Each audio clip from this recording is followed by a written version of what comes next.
If you have made it to this video, then you have made it to the new year. 2023 is upon us.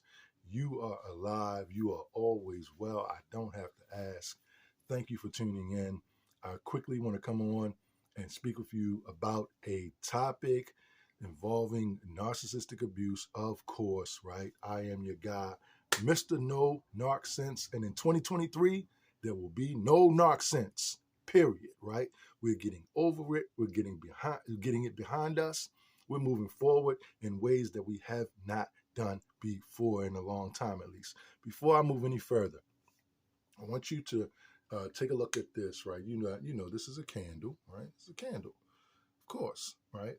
One of the things that I utilize on a regular and consistent basis are smell goods, if you will, right? So in my space, right, I like scented candles, right? This one is sandalwood, which is probably my one of my top 2 or 3 favorite fragrances in my entire life, and it smells incredible, right? So maybe I'll give away one of my candles, right, to one of my subscribers, you know. But this is sandalwood. Sandalwood, you know, perfumes the air for me in a way that makes me feel calm, centered, and powerful, right? And so we need those things, those attributes. We need to be able to tap into those attributes as we get up and out and beyond the narcissistic abuse that we have suffered and faced, many of us for many, many years, right? So I use scented candles. Please do the same.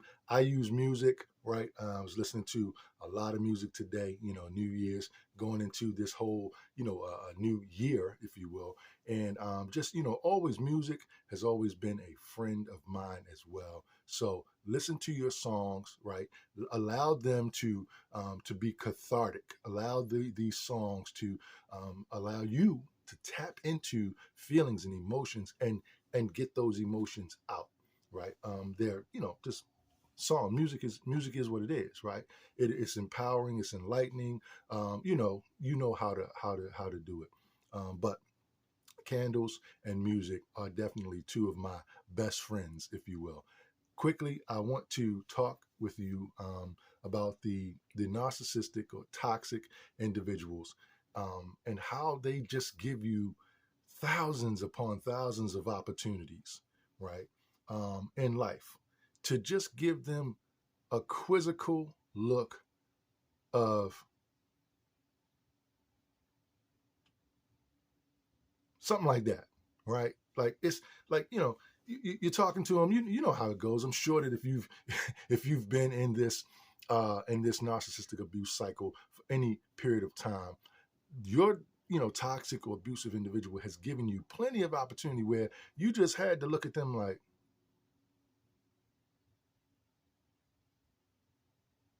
it's like, what did did I just hear? Did they just say? Did did he just did did she just say? Right? And so you're in your head with it, right? Because you're like, nah, please, somebody pinch me, somebody poke me, something, right? Wake me up from this nightmare, because I know this person didn't just say this out of their mouths, right? The truth of the matter is they did. Their bald-faced lies, their half-truths, their manipulations of the truth, their disrespect, etc., etc., etc. The long and the short cons. I'm going to do some videos about the long con, long Long con, con, long con, right, and short cons. That's the quick, fast cons, right? Narcissistic, toxic people are con artists of the highest order, of the highest magnitude. You need to know that most, if not all, of your interactions with a narcissistic or toxic individual will be a con game.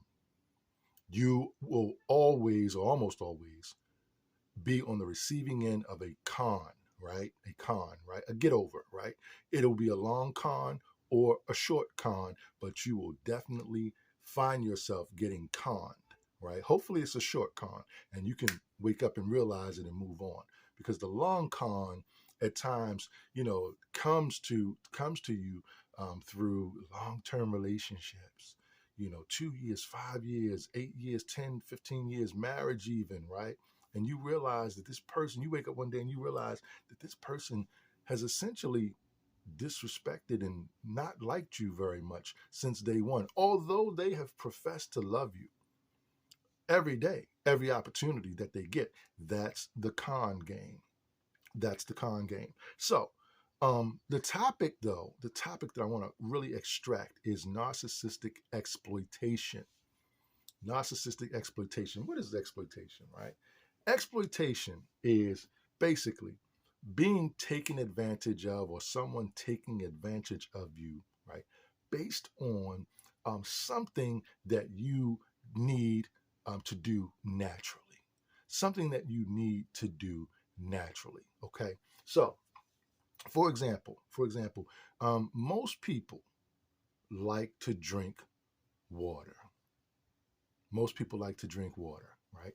So let's say you're cruising along, minding your business, okay, and you find yourself wanting or needing to drink some water, right? Fancy that, right? It's not a far-fetched idea at all, right? It's something that I would think every human being has done at least once in their life, from the youngest to the oldest. If you're alive, you're going to drink some water, right?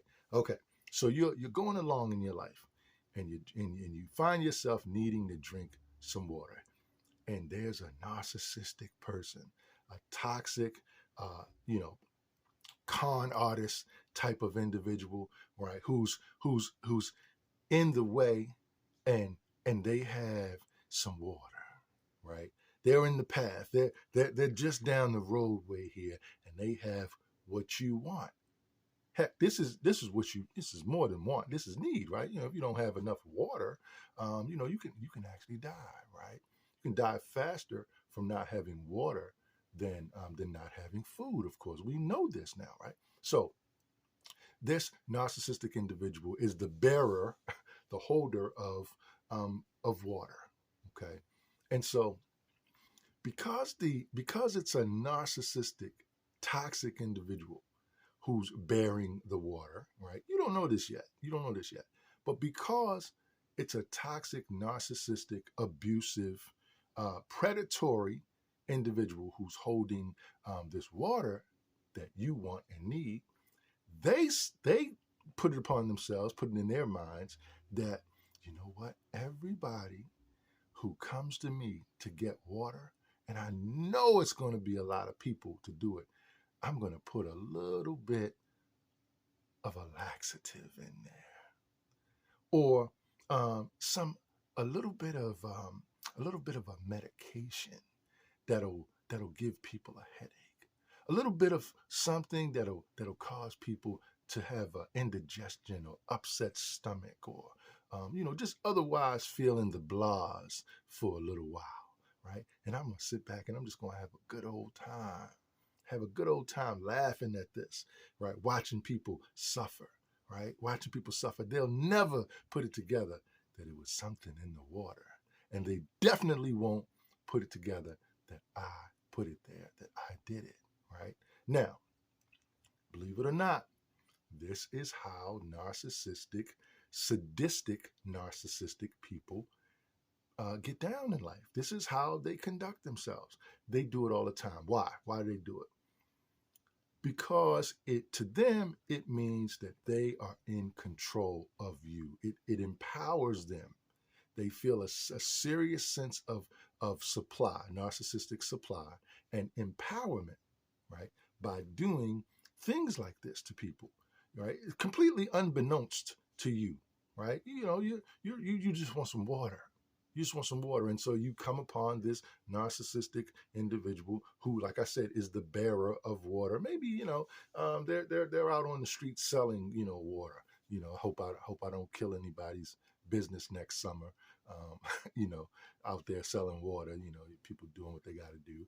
But be careful though. Always be careful, right? So, but yeah, maybe, right? Maybe, they're out there and they're saying, yeah, you know what? I'm gonna drop a couple couple of tablets of some drug, right? Or something, something else, like I said, that causes discomfort or illness, right? And let's say that you get some water from them, you end up very sick, not feeling well. After a day or two of suffering, you put it together, that maybe it was something in the water that you got from this, person on the, who was out there selling it. So the point is exploitation, right? Taking you for a ride, right? Based on your natural propensity to utilize something, to need something, or to want something, right? You have a natural propensity to want water, right? And so the narcissistic individual will look for that, or look to use that opportunity to control or to hurt or to prey upon you. Okay. And that's what it's all about. That's what exploitation is all about. Narcissistic people enter every relationship, okay, with the intention of preying upon others, okay, to the extent of exploiting them, to the extent of exploitation, okay. And exploitation, that's just one example of it, right? But it comes in all kinds of ways. Right? People need money, and people are often exploited as a result.